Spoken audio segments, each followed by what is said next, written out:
Comme pour toute aventure, l'exploration de lieux abandonnés comporte des risques. Certains sont prévisibles, comme des sols fragiles, des plafonds instables ou des matériaux dangereux. Mais si l'on en croit certaines rencontres partagées en ligne et dans les journaux, il y a aussi d'autres dangers. Certains d'entre eux vont bien au-delà du raisonnement logique, qu'il s'agisse d'ombres flottantes dans le sous-sol d'un vieil hôpital ou d'humanoïdes sans visage qui se cachent dans des tunnels déserts. Voici quelques formes de vie non identifiées terrifiantes rencontrées dans des lieux abandonnés.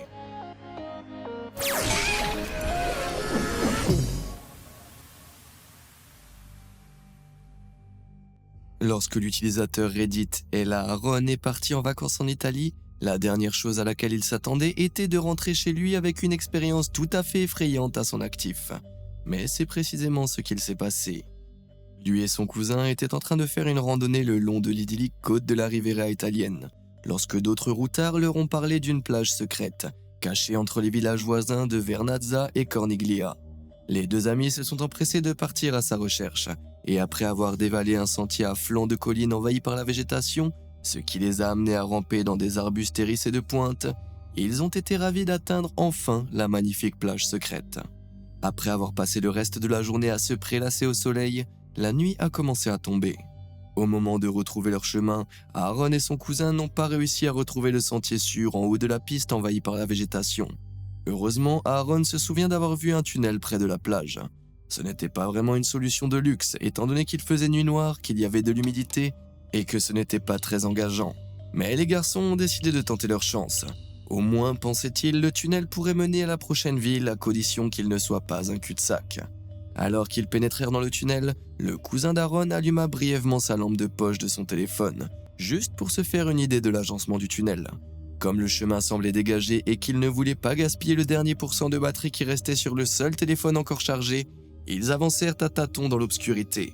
Après 20 minutes de marche prudente, les deux garçons s'arrêtèrent dans leur élan. Des bruits traînants se firent entendre devant eux dans l'obscurité. Le cousin d'Aaron a activé sa lampe de poche de son téléphone et lorsque le tunnel s'éclaira, les garçons poussèrent un soupir de soulagement. Il n'y avait personne, mais ils se retrouvèrent face à quelque chose de vraiment bizarre. Une grande structure en forme de boîte à peu près de la taille d'un conteneur d'expédition trônait au milieu du tunnel. Au moment même où Aaron et son cousin s'en approchèrent pour l'examiner de plus près, leur dernière source de lumière finit par tomber en panne. Ils furent replongés dans une obscurité écrasante, mais soudain, ils entendirent des bruits de pas. Mais cette fois, ils savaient exactement d'où ils venaient, à l'intérieur de la boîte. On aurait dit que des pieds nus faisaient des allers-retours anormalement rapides sur le sol métallique de la boîte, comme si quelqu'un ou quelque chose était en train de sprinter avec agitation pour essayer de trouver une issue.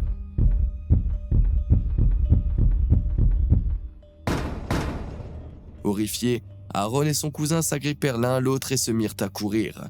Après ce qui leur sembla être une éternité, ils sortirent finalement du tunnel qui débouchait sur le village voisin de Corniglia, juste à temps pour attraper le dernier train qui les ramena à leur auberge. En ce qui concerne la boîte de l'horreur, Aaron et son cousin ont tous deux essayé d'être logiques en pensant qu'il s'agissait d'un sans-abri qui essayait de leur faire peur. Comme ils ne pourraient rien voir, ils n'avaient aucun moyen de savoir si la boîte était ouverte de l'autre côté, ou s'il y avait des déchets ou des vêtements éparpillés pour signaler que quelqu'un vivait là. Un sans-abri semblait être l'explication la plus plausible, mais ses cousins regarderont toujours en arrière en se demandant quel genre de personne vivrait au beau milieu d'un tunnel profond, dans l'obscurité la plus totale. Une chose est sûre, ils n'y retourneraient pas pour poser la question. Quelque chose dans l'eau. Au début des années 2000, un redditeur dont le compte a aujourd'hui été supprimé, appelons-le Jim, aimait passer ses après-midi de collégien à explorer avec ses deux meilleurs amis. Leur lieu de prédilection, un hôpital abandonné proche de leur domicile, était un véritable trésor d'exploration. Mais une visite a fait en sorte qu'ils n'y reviennent plus jamais. Bien que les portes de l'hôpital soient toutes verrouillées, Jim et ses amis se faufilaient régulièrement par une fenêtre cassée. Et c'est par cette entrée improvisée qu'ils ont commencé l'une de leurs expéditions à l'hôpital, au cours de laquelle Jim et ses amis ont décidé d'explorer les vastes sous-sols, le seul endroit où ils n'étaient encore jamais allés. La seule raison pour laquelle ils ne s'étaient pas aventurés dans ces profondeurs sinistres était l'eau trouble de 4 pieds de profondeur qui l'avait inondé il y a quelque temps. Cette fois-ci cependant, ils étaient heureux de faire un plongeon. Au diable les maladies transmises par l'eau stagnante. Lampe de poche en main, Jim et ses amis descendirent les escaliers du sous-sol, chaque marche grinçant sous leurs pieds. Et ils s'arrêtèrent sur les 2 dernières marches pour examiner les lieux, Mais à part quelques étagères et quelque chose qui ressemblait à un générateur, ils ne virent pas grand-chose. Immédiatement, Jim eut le sentiment que quelque chose n'allait pas. Quoi qu'il en soit, l'un de ses amis a posé le pied sur une marche immergée, troublant l'eau étrangement immobile. Et les autres suivirent, leur jean devenant trempé au fur et à mesure qu'ils s'enfonçaient dans le liquide. Puis alors que l'eau leur arrivait à la taille, Jim et ses amis entendirent un énorme éclaboussure provenant de quelque part dans l'obscurité. Et pas n'importe quelle éclaboussure. On aurait dit que quelque chose de gros avait plongé dans l'eau. Les garçons remontèrent les escaliers à toute vitesse. Jim ne pouvait rien voir dans l'obscurité, mais il entendait distinctement quelque chose qui les poursuivait de plus en plus près dans le couloir sombre du sous-sol. Ils coururent jusqu'au deuxième étage où leur vieille fenêtre fiable et cassée donnait sur le toit d'un parking qu'ils pouvaient escalader pour atteindre la terre ferme. Jim et ses amis ont attendu dehors pendant un moment, et comme rien ne se passait, ils ont fait ce que tous les films d'horreur nous enseignent de ne pas faire, et ils sont retournés à l'intérieur. Assis en haut des escaliers du sous-sol, ils écoutèrent pour détecter tout signe de vie. Silence. L'un des garçons décida de jeter sa lampe de poche dans l'escalier pour tenter d'effrayer ce qu'il s'y trouvait. La lampe de poche plongea dans l'eau et s'éteignit. Il ne s'était toujours rien passé. Alors, enhardis par leur curiosité juvénile, ou simplement par leur stupidité, Jim et ses amis décidèrent de descendre les escaliers. Ils sautèrent dans l'eau en faisant beaucoup de bruit. Mais ils s'arrêtèrent net au moment où Jim braqua sa lampe de poche dans le couloir noir du sous-sol devant eux. Là, au bout du couloir, se profilait une grande silhouette, qui ressemblait à deux grands tonneaux attachés l'un à l'autre flottant sur l'eau. Seulement, la forme ne flottait pas exactement. Elle semblait se tirer d'elle-même avec un mouvement saccadé. Soudain, avec une autre énorme éclaboussure, la forme en tonneau se divisa en deux, et les deux silhouettes doublant la vitesse de leur approche. Quelles que soient ces choses, elles étaient manifestement vivantes, et c'était plus que suffisant pour convaincre Jim et ses amis de s'enfuir d'ici. Et ils ne remirent plus jamais les pieds dans l'hôpital. Alors qu'est-ce que ces jeunes aventuriers ont rencontré dans l'obscurité ? Outre les risques biologiques liés au fait de patauger dans l'eau stagnante, il est possible, selon l'endroit où Jim et ses amis vivaient, qu'ils se soient trouvés en présence d'alligators de la taille d'un tonneau qui vivaient dans l'eau et qui s'étaient installés d'une manière ou d'une autre dans le sous-sol inondé. Peut-être le sous-sol était-il relié aux égouts quelque part, ou peut-être s'agissait-il de quelque chose d'entièrement différent. Quoi qu'il en soit, je doute que Jim et ses amis aient été les derniers explorateurs à descendre là. Espérons seulement qu'ils n'aient pas été les seuls à vivre pour raconter cette histoire. L'habitant de la grange. En mai 1951, une bande de 4 enfants, Tony 8 ans, Jill 7 ans, Alan et George 10 ans, partaient explorer une vieille grange abandonnée à Roby dans un village au nord de l'Angleterre. George avait entendu des enfants plus âgés raconter des histoires sur cet endroit, comme le fait que la grange aurait été utilisée comme abri anti-aérien pendant la Seconde Guerre mondiale. Avec les inévitables histoires de fantômes que son utilisation historique en temps de guerre évoquait, les 4 enfants étaient intrigués. Menés par George, les enfants s'entassaient à l'intérieur de la grange, mais les fenêtres étaient toutes fermées par des planches, ce qui empêchait la lumière de pénétrer. C'est alors que George eut une idée lumineuse. Il sortit une boîte d'allumettes de sa poche et chercha autour de lui de quoi faire un feu. Il trouva un tiroir fendu, quelques journaux et des feuilles sèches, et les enfants se blottirent tous ensemble pendant qu'ils mettaient le feu à la pile. Au moment où la grange s'illumina, ils remarquèrent des graffitis étranges sur les murs. Des croquis au fusain incroyablement détaillés de personnes portant des vêtements des années 40 couvraient chaque centimètre du mur. Mais ce ne sont pas les détails impressionnants qui intriguaient les enfants. Parmi les portraits, ils ont vu un autre dessin, représentant une créature terrifiante avec d'énormes yeux ronds, des oreilles pointues, une bouche massive entourée de dents et de longs membres grêles. Le croquis sur le mur de la grange était également accompagné d'un message inquiétant en grosses lettres grasses, et on pouvait lire « Fuyez ». Jill n'aimait pas du tout cela et voulait partir, mais les garçons se contentèrent de la taquiner en lui disant que la créature du croquis était le croque-mitaine et qu'il aimait manger les petites filles. Mais leur plaisanterie a vite tourné court lorsque les enfants entendirent un gémissement et que, par un trou béant dans l'un des murs, une forme ombrageuse s'est mise à marcher à 4 pattes. Mais d'après les enfants, il ne s'agissait pas d'un chien errant, mais d'une créature grotesque ressemblant à celle du croquis, mais avec une carapace d'insecte sur le dos et des yeux comme des nombrils. Vivant, respirant et s'apprêtant à se jeter sur eux. Lorsque la créature s'élança, les enfants crièrent et s'enfuirent de la grange. Pris d'une panique aveugle, ils coururent jusqu'à la maison de Jill où ils racontèrent tout à ses parents. En adultes sensés, ces derniers n'en crurent pas un mot, mais ils les suivirent quand même jusqu'à la grange où, à part le feu précaire de George, il n'y avait pas un seul monstre en vue. La plupart des sources ont depuis conclu que s'il y avait eu quoi que ce soit, les enfants ont probablement rencontré un chien probablement enragé. Les croquis effrayants apparemment façonnaient leur impression dans la direction la plus horrible. Quant à savoir comment les croquis ont pu arriver là, il s'avère que la grange a réellement servi d'abri anti-aérien pendant la Seconde Guerre mondiale. À l'époque où les gens s'y cachaient, un artiste inconnu aimait les divertir en dessinant sur les murs. Peut-être que le public de l'artiste s'est lassé de ses croquis humains et qu'il a décidé d'améliorer son jeu en dessinant un monstre fictif à la place. Ou alors peut-être, mais juste peut-être, qu'il y avait plus en jeu que des cabots galeux et des imaginations d'enfants hyperactifs ce jour-là dans la vieille grange en 1951. Quoi qu'il en soit, c'est une histoire assez effrayante, n'est-ce pas? Si vous aimez les faits bizarres et les histoires étonnantes, pourquoi ne pas prendre un moment pour liker cette vidéo et vous abonner à Truc de Fou? Et n'oubliez pas d'appuyer sur cette petite cloche, le son éloigne les monstres. Allez, reprenons nos histoires. Le monstre de Cabbage Town. En août 1978, un homme de 51 ans nommé Ernest est parti à la recherche d'un chaton perdu à Cabbage Town, à Toronto. Le chaton faisait partie d'une portée que sa femme et lui élevaient, et comme il était le plus espiègle de la bande, il trouvait toujours un moyen de s'échapper de la maison. Selon les journaux de l'époque, alors qu'il fouillait le quartier à la nuit tombée, Ernest est tombé sur un trou en forme de grotte dans le béton de la rue, la cachette parfaite pour un petit chat égaré. Ernest s'est accroupi et a pénétré dans le tunnel, mais il n'est pas allé bien loin avant que quelque chose ne bouge à la lueur de sa lampe de poche. Seulement, ce n'était pas le chaton. Ce qu'Ernest a vu lui a fait dresser les cheveux sur la tête. La chose qui était dans la grotte avait une forme humanoïde, mais elle était longue et mince, presque comme un singe. Elle avait des dents pointues et des yeux rouges orangés, et d'après les croquis d'Ernest, elle était couverte de fourrure grise. Ernest regardait avec horreur la créature d'1 mètre de haut ouvrir la bouche, mais au lieu de pousser un grognement, elle parla et lui dit « Va-t'en, va-t'en » en sifflant, avant de s'enfoncer dans le tunnel sur le côté. Tremblant de peur, Ernest se dépêcha de rentrer chez lui et raconta l'histoire à sa femme Barbara. Malgré l'impression de folie qu'il lui donnait, elle l'eût cru, étant donné que selon elle, Ernest n'a jamais été du genre à s'effrayer facilement. Malheureusement, lorsqu'Ernest emmena les journalistes du journal local dans la grotte, qui s'avérait être un égout éventré, ils ne trouvèrent que les restes d'un animal non identifié. Mais cela ne voulait pas dire que personne n'eût cru Ernest.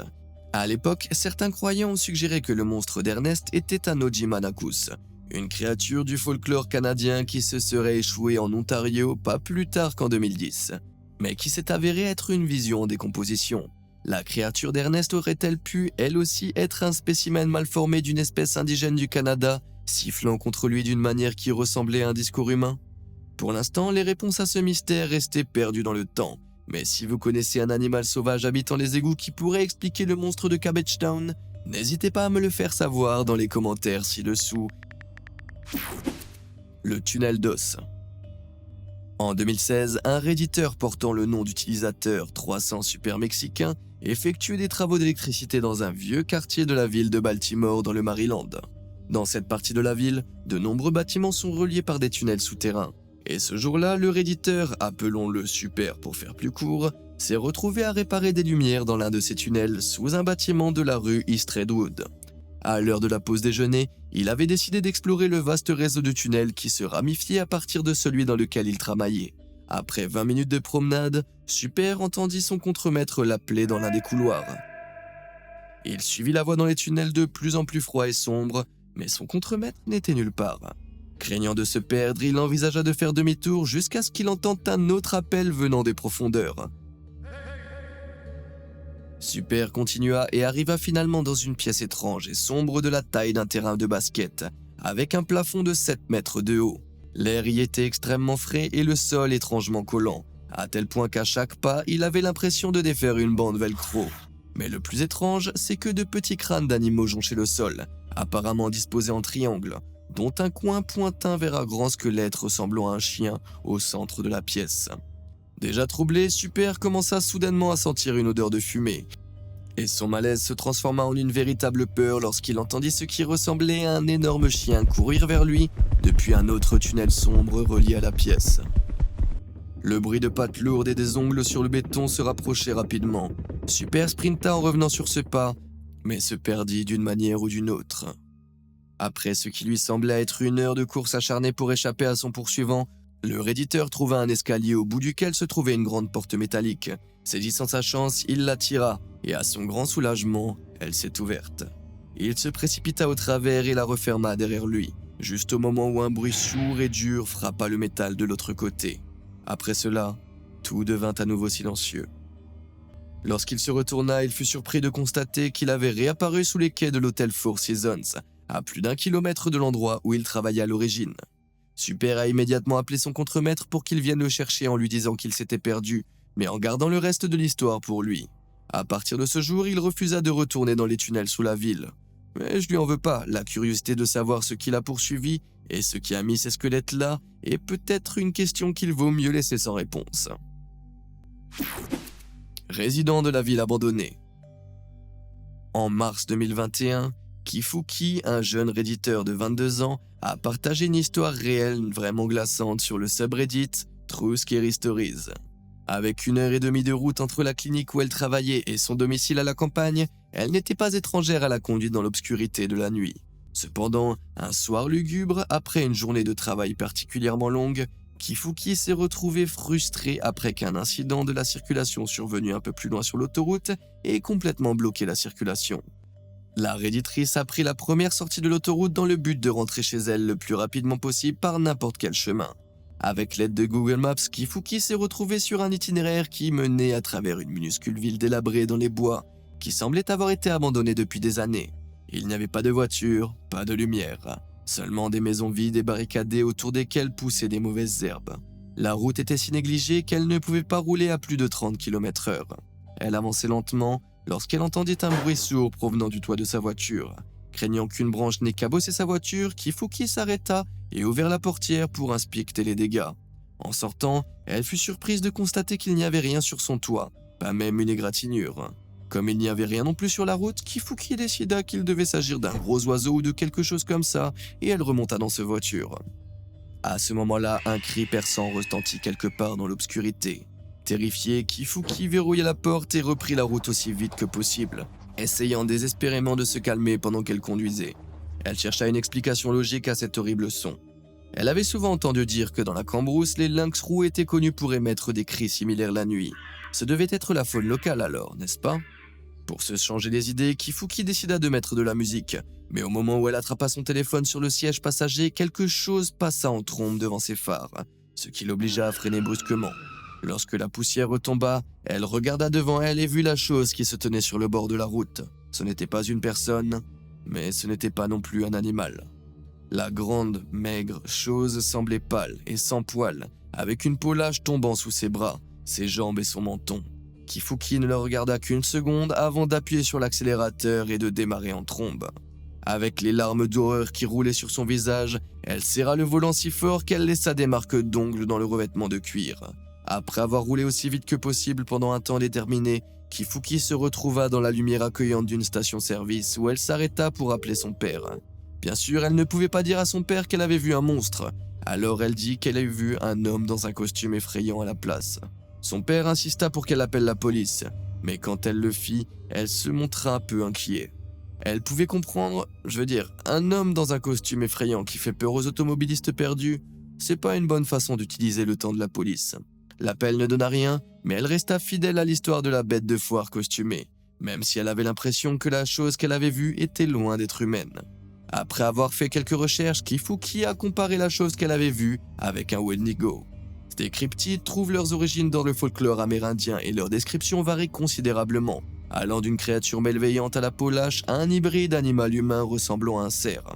Ces deux formes ont pris vie de façon terrifiante dans diverses représentations artistiques en ligne, rendues encore plus effrayantes par l'utilisation minutieuse de Photoshop pour créer des photos de caméras de chasse ultra réalistes comme celle-ci. Il y a bien sûr des explications plus terre-à-terre. Il est possible que Kifuki ait vu un ours souffrir de la gale, ce qui lui a fait perdre ses poils et prendre une forme inhabituellement menaçante. Ou encore, il aurait pu s'agir d'un être humain mal intentionné, attendant de ne faire je ne sais quoi. Quelle que soit l'explication, la rencontre de Kifuki dans cette ville abandonnée n'en est pas moins terrifiante. Les tunnels de Downingtown. En 2011, un élève de terminale et son groupe d'amis amateurs de paranormal prirent la route pour se rendre dans l'un des tunnels de Downingtown, dans la banlieue de Philadelphie. Cette destination était connue pour un incident survenu en 1995 lorsqu'un pêcheur local est tombé sur une valise Bordeaux dans le ruisseau derrière les tunnels, dont le contenu, disons, laissait présager quelque chose de sérieusement tordu s'était produit dans la région. Depuis cette découverte, les tunnels de Downingtown sont devenus célèbres parce qu'ils sont prétendument hantés, ce qui est exactement la raison pour laquelle JS et ses amis ont été attirés par ce tunnel. On raconte que si vous traversez les tunnels la nuit, vous en ressortirez avec d'inexplicables égratignures sur les bras. Et si vous écoutez très attentivement, on dit que vous pouvez entendre des pas fantomatiques qui marchent dans les tunnels, cherchant une sortie, mais ne la trouvant jamais. JS et ses amis sont arrivés au tunnel juste avant le coucher du soleil, alors que la route était calme. Les tunnels étant très longs, courbés et délabrés, il faisait déjà nuit noire à l'intérieur. Mais bien qu'ils aient traversé les tunnels à de nombreuses reprises, JS et ses amis ont été déçus de voir que rien d'inhabituel ne se produisait. Dans un ultime effort, ils se sont garés au plein centre de l'un des tunnels, ont éteint les lumières, baissé les vitres et se sont assis, attendant que quelque chose, n'importe quoi, se produise. Mais rien ne se passa. JS décida de faire un dernier tour avant de s'arrêter pour la nuit. Ils firent l'aller-retour et se garèrent au même endroit. Après plusieurs minutes de silence, JS était sur le point de tourner les clés de contact quand soudain il aperçut une silhouette qui marchait d'un côté à l'autre du tunnel. Il cligna des yeux plusieurs fois pour s'assurer qu'il ne s'agissait pas d'une illusion d'optique, mais la silhouette était toujours là. Et ce n'était pas tout, elle s'était retournée et marchait directement vers la voiture. La silhouette était grande et ressemblait à un être humain, mais elle avait des épaules incroyablement larges, des bras disproportionnés, une tête rectangulaire sans aucun signe distinctif.